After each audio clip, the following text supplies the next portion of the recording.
रात सैया बुलावे धनाइबू की ना। रात सैया बुलावे धनाइबू की ना। कैसे के आई राजा तोहरी से जरिया, कैसे के आई राजा तोहरी से जरिया। देखा मम्मी तोहार इधर बाटिन, देखा मम्मी तोहार इधर बाटिन। का हो धना हमरी मम्मी लजालू, का हो धना हमरी मम्मी लजालू। देखा पापा का जन्मल हम बानी की ना, देखा पापा का जन्मल हम बानी की ना।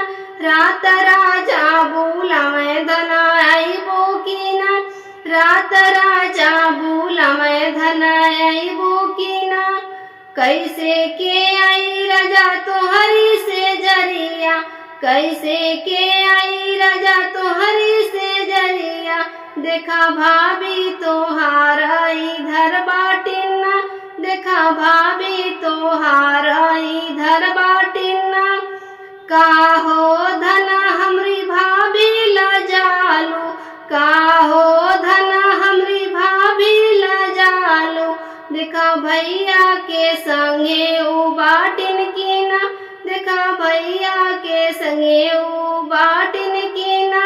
रात पिया बुलावे धनाइबू की ना, रात पिया बुलावे धनाइबू की ना।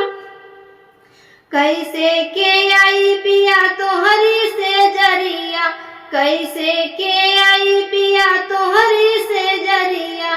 देखा बहिनी तोहार इधर बाटिन, देखा बहिनी तोहार इधर बाटिन। का हो धना हमरी बहिनी लजालू, का हो धना हमरी बहिनी लजालू। देखा ओनहु जीजा के संगे बाटिन की ना, देखा ओनहु जीजा के संगे बाटिन की ना।